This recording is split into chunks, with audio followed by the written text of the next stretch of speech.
Except for one terrifying moment when the boy had poked his finger through the mouse hole, a hungry young mouse named Ralph eagerly watched everything that went on in room 215.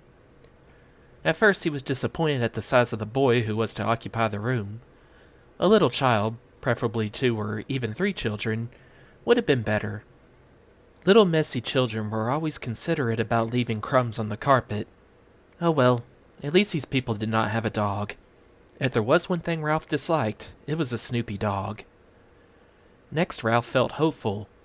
Medium-sized boys could almost always be counted on to leave a sticky candy bar wrapper on the floor, or a bag of peanuts on the bedside table, where Ralph could reach them by climbing up the telephone cord. With a boy this size, the food, though not apt to be plentiful, was almost sure to be of good quality. The third emotion felt by Ralph was joy when the boy laid the apple core by the telephone. This was followed by despair when the mother dropped the core into the metal wastebasket. Ralph knew that anything at the bottom of a metal wastebasket was lost to a mouse forever. A mouse lives not by crumbs alone, and so Ralph experienced still another emotion. This time food was not the cause of it. Ralph was eager, excited, curious, and impatient all at once. The emotion was so strong it made him forget his empty stomach. It was caused by those little cars, especially that motorcycle sound that the boy made. That sound seemed to satisfy something within Ralph, as if he had been waiting all his life to hear it. "Brrrr," went the boy. To the mouse, the sound spoke of highways and speed, of distance and danger, and whiskers blown back by the wind. The instant the family left the room to go to dinner, Ralph scurried out of the mouse hole and across the threadbare carpet to the telephone cord, which came out of a hole in the floor beside the bedside table. "Ralph," scolded his mother from the mouse hole, "you stay away from that telephone cord." Ralph's mother was a great worrier. She worried because their hotel was old and run down, and because so many rooms were often empty with no careless guests to leave crumbs behind for mice.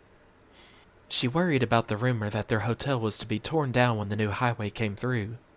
She worried about her children finding aspirin tablets. Ralph's father had tried to carry an aspirin tablet in his cheek pouch. The aspirin had dissolved with unexpected suddenness, and Ralph's father had been poisoned. Since then, no member of the family would think of touching an aspirin tablet, but this did not prevent Ralph's mother from worrying. Most of all, Ralph's mother worried about Ralph. She worried because he was a reckless mouse, who stayed out late in the daytime when he should have been home safe in bed. She worried when Ralph climbed the curtain to sit on the windowsill to watch the chipmunk in the pine tree outside, and the cars in the parking lot below. She worried because Ralph wanted to go exploring down the hall instead of traveling under the floorboards like a sensible mouse. Heaven only knew what dangers he might meet in the hall. Maids, bellboys, perhaps even cats. Or what was worse, vacuum cleaners. Ralph's mother had a horror of vacuum cleaners. Ralph, who was used to his mother's worries, got a good running start and was already halfway up the telephone cord. "Remember your Uncle Victor," his mother called after him. Ralph seemed not to hear. He climbed the cord up to the telephone, jumped down, and ran around to the row of cars. There it was on the end, the motorcycle. Ralph stared at it and then walked over and kicked a tire. Close up, the motorcycle looked even better than he expected. It was new and shiny and had a good set of tires. Ralph walked all the way around it, examining the parachromium mufflers, and the engine and the hand clutch. It even had a little license plate so it would be legal to ride it. "Boy," said Ralph to himself, his whiskers quivering with excitement. "Boy, oh boy!" Feeling that this was an important moment in his life, he took hold of the hand grips. They felt good and solid beneath his paws. Yes, this motorcycle was a good machine, all right. He could tell by the feel. Ralph threw a leg over the motorcycle and sat jauntily on the plastic seat. He even bounced up and down. The seat was curved just right to fit a mouse. But how to start the motorcycle? Ralph did not know. And even if he did know how to start it, he could not do much riding up here on the bedside table. He considered pushing the motorcycle off onto the floor, but he did not want to risk damaging such a valuable machine. Ralph bounced up and down on the seat a couple more times, and looked around for some way to start the motorcycle. He pulled at a lever or two, but nothing happened. Then a terrible thought spoiled his pleasure. This was only a toy. It would not run at all. Ralph, who had watched many children in room 215, had picked up a lot of information about toys. He had seen a boy from Cedar Rapids throw his model airplane on the floor because he could not make its plastic parts fit properly. A little girl had burst into tears and run sobbing to her mother when her doll's arm had come out of its socket. And then there was that nice boy, the potato chip nibbler, who stamped his foot because the batteries kept falling out of his car. But this toy could not be like all those other toys he had seen. It looked too perfect with its wire spokes and its wheels and its pair of shiny chromium exhaust pipes. It would not be right if it did not run. It would not be fair. A motorcycle that looked as real as this one had to run. The secret of making it run must be perfectly simple if only Ralph had someone to show him what it was. Ralph was not satisfied just sitting on the motorcycle. Ralph craved action. After all, what was a motorcycle for if it wasn't action? And who needed motorcycle riding lessons? Not Ralph.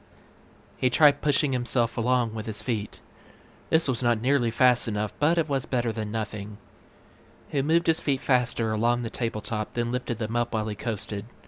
Feeling braver, he bent low over the handlebars and worked his feet still faster toward the edge of the bedside table.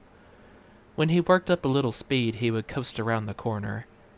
He scrabbled his feet on the tabletop to gain momentum. In a split second, he would steer to the left. At that moment, the bell on the telephone rang half a ring, so close that it seemed to pierce the middle of Ralph's bones. It rang just that half ring, as if the girl at the switchboard realized she had rung the wrong room and had jerked out the cord before the ring was finished. That half a ring was enough. It shattered Ralph's nerves and terrified him so that he forgot all about steering. It jumbled his thoughts until he forgot to drag his heels for brakes. He was so terrified he let go of the hand grips. The momentum of the motorcycle carried him forward, over the edge of the table. Down through space tumbled Ralph with the motorcycle. He tried to straighten out, to turn the fall into a leap, but the motorcycle got in his way. He grabbed in vain at the air with both paws. There was nothing to clutch, nothing to save him, only the empty air. For a fleeting instant he thought of his poor old Uncle Victor. That was the instant the motorcycle landed with a crash in the metal wastebasket. Ralph fell in a heap beside the motorcycle and lay still.